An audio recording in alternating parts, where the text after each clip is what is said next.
menjadi ketakutan bagi saudara-saudara kita dari suku Minang tentang adanya aplikasi Injil berbasis bahasa Minang? Belum masuk ke radikal, tapi sudah masuk ke orang setelah teman-teman kami. Halo teman-teman semua, kembali lagi di Bang Cinde Channel. Di siang ini aku lagi bersama tulang kami ya, tulang puasa Simanjuntak. Aku kan ada tulangnya, dan juga rekan saya Bang Tejo. Apa kabar nih tulang? baik. Ya tulangnya. Tulang ini tulang yang mau kami tulang kami tanyakan dari hukum ya tulang. Kalau tulang gubernur Sumatera Barat itu lah pada meminta tolonglah agar ada aplikasi Injil itu lah Alkitab berbahasa Minang. Nah mungkin ada beberapa alasannya dia minta Kominfo untuk dihapus tulang. Itu gimana tulang? Adakah memang tanggapan tulang bagaimana nih? Adanya gubernur itu masuk akal atau gimana itu? Secara hukum itu? Ya, kalau saya sampaikan, artinya di sini itu sah-sah saja. Sah ya? Ya, sah-sah saja. Dia meminta kepada Kementerian Informasi ya. Sah-sah saja itu apanya. Cuma landasan hukumnya yang dia sampaikan itu tentu mesti ada suatu pelanggaran. Ya, apakah Injil berbahasa Minang ini melakukan pelanggaran hukum?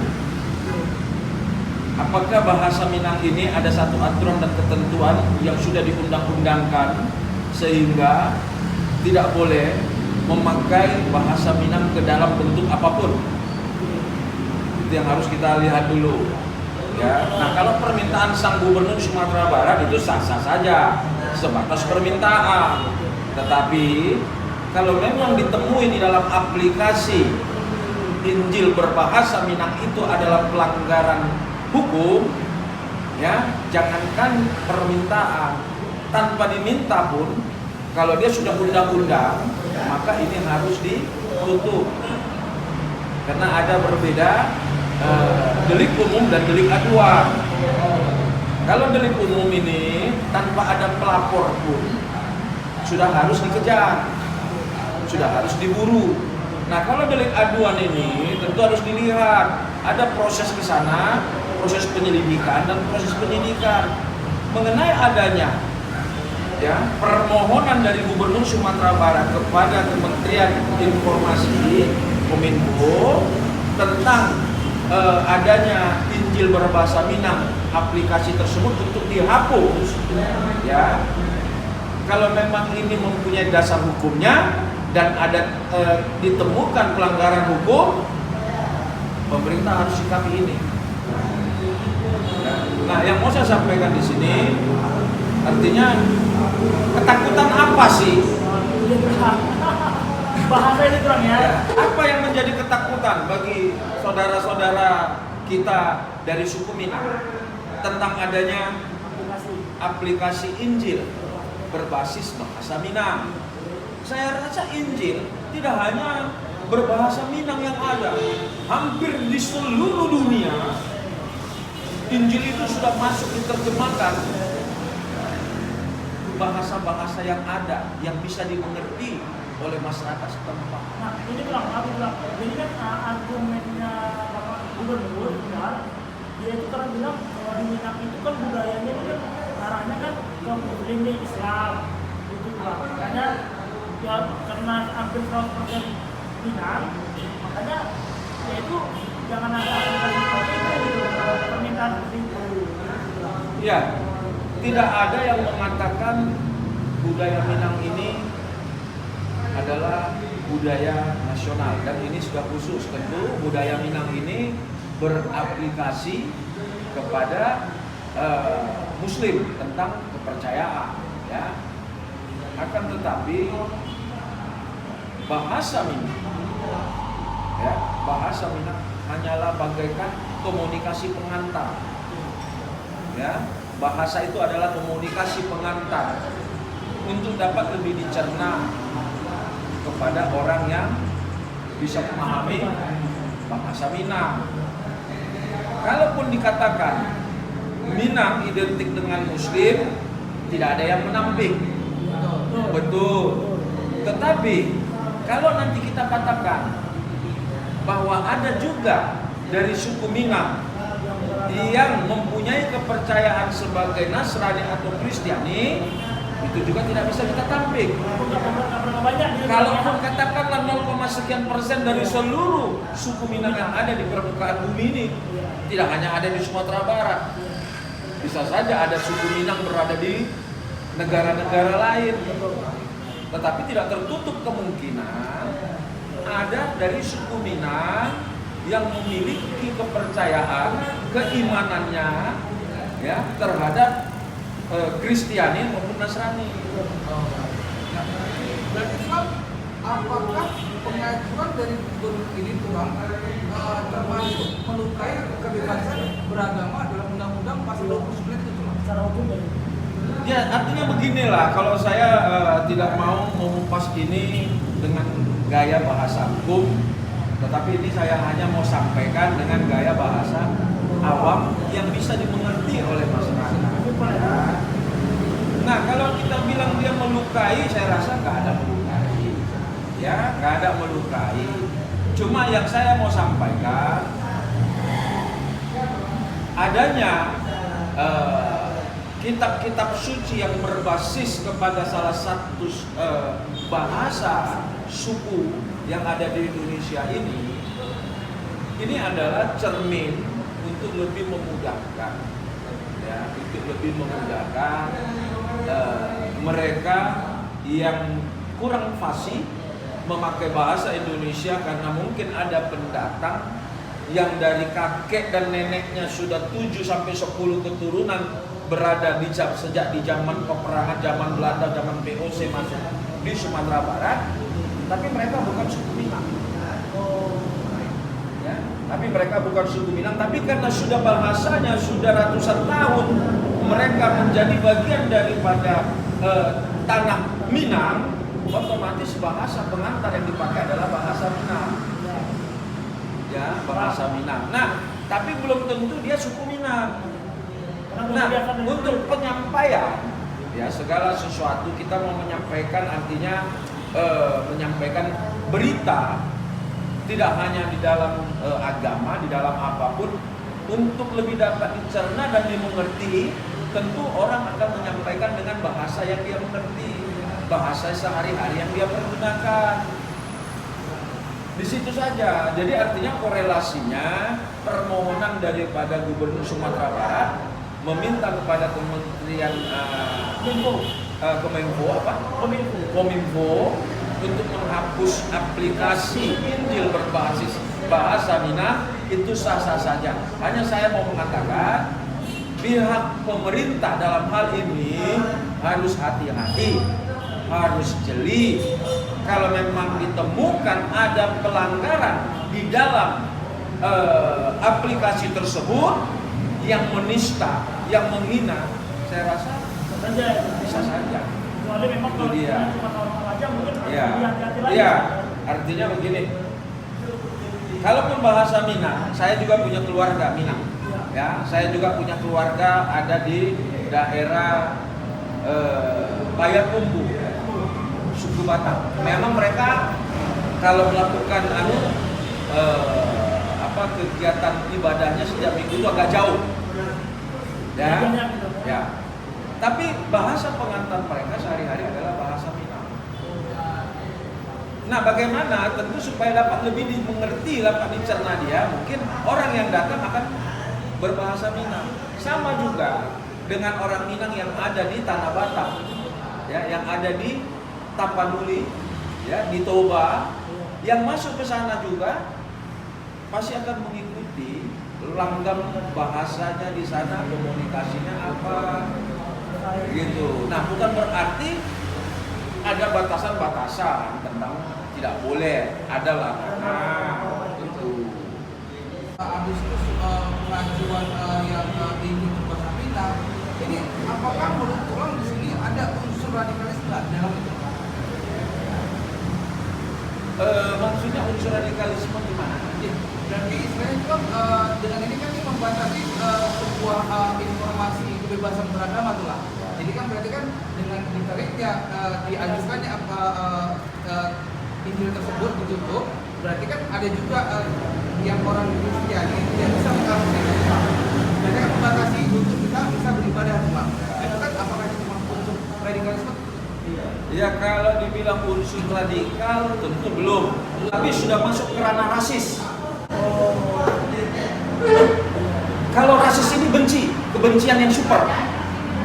Kalau radikal ini adalah suatu perilaku. Jadi mesti bisa kita membedakan antara rasis dan radikal. Kalau rasis ini adalah suatu mempunyai nilai kebencian terhadap sesuatu. Tapi kalau radikal adalah perilaku yang sadis. Artinya siap meledakkan bom. Itu tindakan, perilaku radikal. Perilaku rasis artinya mereka memiliki kebencian yang teramat sangat. Rasis, intoleransi. Artinya intoleransi, mereka tidak menghormati adanya toleransi. Radikal berbeda, perilaku. Perilaku itu apa? Yang radikal ini adalah merugikan orang. Radikal ini merugikan orang. Kalau rasis ini masih dia berbicara sesuai dengan kebencian di hatinya. Ketakutan itu termasuk unsur rasisme itu? Iya. Jadi dengan adanya dengan adanya rasa kebencian, ya, dengan adanya kekhawatiran timbul rasisnya. Jadi mereka khawatir, mereka galau, ya, mereka nyut-nyut, maka timbul rasis. Nah, itu dia. Karena merasa tidak enak perasaannya, maka timbul suatu rasa kebencian. Baik. Tapi kalau dia radikal, tentu dia akan melakukan perilaku yang tindakan langsung. Ya, artinya perilaku radikal ini menjurus kepada kerugian. Apakah itu kerugian sesama dia, kerugian orang lain? Di situ dia. Baik. Nah, berarti Tuhan memandang ini fenomena apa nih Tuhan? Bisa semua sekarang setiap yang digaungkan mengenai agama terus lah. Kenapa banyak orang memilih ke sana Tuhan? Jadi ini sederhana aja, ya. Ini fenomenanya hanyalah fenomena ketakutan. Ketakutan ya. Ya, ketakutan, kekhawatiran, kegalauan. Ya. Jadi kompleks di sini semuanya dipadukan kekhawatiran, kegalauan, ketakutan ini kompleks bagi mereka sehingga mereka timbul rasa akan hilang lah. Akan hilang sesuatu dari mereka tentang adanya penyebaran kabar baik melalui aplikasi atau berbasis bahasa daerah. Apakah itu bahasa Minang, bahasa Jawa, bahasa Ambon, bahasa apa saja. Ini terus makanya sekarang kita kan perlu ulang edukasi ke teman-teman viewer di Indonesia, karena negara ini kan negara demokrasi di kurang. Ada 6 agama gitu kan ya. Nah kalau menurut lo sendiri nih, ini jadi terakhir nih, keinginan tulang agar beragama di Indonesia itu bagaimana tuh? Bukan tulang lah. Ya beginilah, keinginan nantinya harapan-harapan saya itu sesuai dengan Undang-Undang Dasar 1945. Di dalam Undang-Undang Dasar bahwasanya setiap warga negara dijamin kebebasannya melakukan ibadah sesuai keyakinan dan keimanannya. Ya, jadi itu jelas dilindungi oleh undang-undang dan dilindungi oleh negara. Jadi yang kita lihat di sini adalah di mana-mana fenomenanya adalah fenomena mati ketakutan. Mati ketakutan ini. Ya. Nah, yang ketakutan ini adalah kita sudah tahu oknum kelompok gerombolan. Jadi kalau oknum kelompok gerombolan ini kan hitungan kecil. Iya. Tapi selalu mereka mengatakan mayoritas. Mereka selalu menjual mayoritas. Padahal belum tentu mayoritas ini yang begitu besar setuju dengan pikiran si Nah, oknum, itu dia. si kelompok maupun gerombolan. Sebenarnya agama itu tidak ada yang mau bergesekan. Tidak ada. Oknum atau kelompok-kelompok ormas-ormas tertentu sebenarnya. Iya, jadi ada kelompok-kelompok, gerombolan-gerombolan Yang mau merusak. yang merasa Ini kan- khawatir, ketakutan. Iya. Nah, itu dia. Nah, itulah. Ini saya menarik di sini nih Tuhan nih. Saya coba mengkaji Tuhan kan, karena ini disuarakan oleh gubernur. Harusnya ini bisa disuarakan oleh tokoh agama atau MUI yang lebih kompeten Tuhan. Apakah ada istilahnya memanfaatkan panggung gitu lah untuk sesuatu Tuhan gitu loh. Ya, kalau kita bilang memanfaatkan Iya. panggung, memanfaatkan momen, memanfaatkan situasi, saya rasa sah-sah saja. Oh, sah-sah. Sah-sah saja. Cuma setidak-tidaknya lakukan keberatan itu dengan memiliki dasar hukum yang ketat. Ya, kalau memang itu ada larangan menggunakan bahasa Minang dipakai untuk ke dalam suatu kepercayaan orang lain, ada peraturan dan aturannya, ada undang-undang yang melarang, ada hukum yang dilanggar di situ tidak boleh, ya sah-sah saja. Ya, kita bilang ini. Tapi yang saya mau sampaikan di sini, seluruh bahasa yang ada di permukaan bumi ini bukan diciptakan oleh manusia. Ya, menurut keyakinan dan keimanan saya, bahasa semua yang ada di permukaan bumi ini, ya, adanya dari roh yang turun. Baik, baik. Kalau menurut keimanan saya berbicara, setiap bahasa yang ada yang dipakai di permukaan bumi ini bukan hasil temuan atau bukan hasil identitas daripada satu suku bangsa, tidak.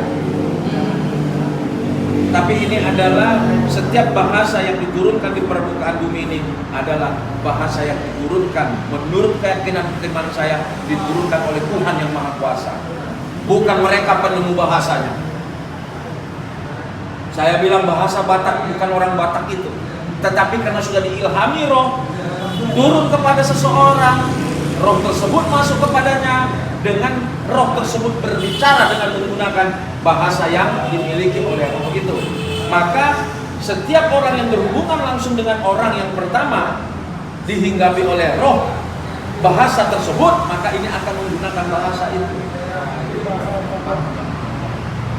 Ini teman-teman, itu tadi dia pembahasan yang sangat-sangat lengkap ya bilangnya, langsung dari orang yang tepat juga kan gitu ya. Jadi memang tadi pesan tulang kita harus menjaga kerukunan umat beragama sesuai undang-undang ya bilangnya. Karena tidak adanya mayoritas itu tulang. Tidak ada. Jadi itu negara demokrasi Pancasila ya. Iya. Berarti kalau misalnya dia si gubernur ingin cari panggung tapi itu tidak ada masalah, yang penting hukumnya kuat. Ya, lakukanlah sesuatu itu dengan memiliki dasar dan asas hukum yang tepat. Itu saja. Pesan terakhir Bang, pesan terakhir Bang. Ya, pesan terakhir ya saya rasa Indonesia ini ya berdiri bukan karena salah satu suku, bukan karena salah satu agama, bukan karena salah satu ras ataupun golongan, tetapi ini berdirinya adalah atas perjuangan seluruh rakyat Indonesia dengan nama Indonesia. Nah, Itu. Jadi untuk apa? Ya, perbedaan harus menjadi momok bagi kita, ya, untuk menjadi perpecahan. Itu dia. Jadi artinya saya tidak pernah melakukan, saya tidak punya perasaan rasis terhadap saudara-saudara saya yang berbeda suku sama saya, agama, ras serta antar golongan sama saya, tidak. Tetapi yang saya musuhi adalah perilaku rasis, radikal dan intoleransi. Ya, mau dari oknum, kelompok, gerombolan, ya, itu yang saya lawan. Bukan berarti saya melawan saudara-saudara saya yang berbeda, tidak.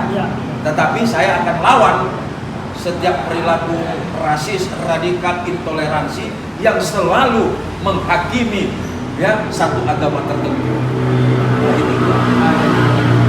Jadi untuk kemungkinan juga misalnya kalau perangi ada agama lain yang dicurangi walaupun nggak agama yang tulang ya. Ya. Pasti tulang nggak suka juga kan. Oh jelas. Walaupun nggak seagama dengan tulang. Ya jelas. Misalnya ada seagama dengan tulang merasiskan agama lain. Ya. Pasti tulang juga Tidak suka saya. Tidak Nah, suka saya. Jadi tulang ini sangat nasional kan. Ya. Ya, saya terakhir tulang. Ini saya pengen menanyakan dari dalam apa menanyakan ingin nanya ke tulang. Kenapa tulang terlalu berani untuk mensuarakan ini? Konsekuensinya apa kira-kira? Apakah ada suatu konsekuensi di dalam hal yang saya sampaikan? Apakah ada konsekuensi daripada keberanian? Oke, oh, baik. Kalau memang keberanian itu memang betul-betul benar kan tulang. Yang saya sampaikan di sini adalah edukasi, pembelajaran. Kalau masalah dengan keberanian, ketakutan, yang namanya manusia normatif memiliki rasa takut dan rasa berani. Tetapi di sini tidak ada karena saya berani tidak. Tapi yang saya sampaikan ini adalah suatu penjelasan, suatu bantahan, suatu sanggahan. Ya bahkan bentuk daripada pernyataan sikap saya untuk melawan setiap arogansi rasis, radikal dan intoleransi. Itu dia. Luar biasa. Oke teman-teman, jadi inilah dia sosok tulang kami Buasa Simanjuntak. Iya tulang ya. Nah mudah-mudahan teman-teman semua mendapatkan informasi yang bermanfaat dan mau menjaga toleransi di negara kita ini ya tulang ya. Jadi apapun harus ada dasar hukum yang tetap ya tulang. Iya. Nah, itu pelajaran-pelajaran yang bisa kita ambil. Makasih banyak ya tulang untuk waktunya tulang. Makasih banyak tulang. Jadi semuanya semoga nanti para viewers kita mendapatkan informasi ini dan bermanfaat bagi dia, keluarga dan masyarakat tulang ya. Iya. Tulang sehat-sehat selalu. Melete. Sukses terus karir tulang. Iya, iya. Oke, makasih tulang. Makasih teman-teman.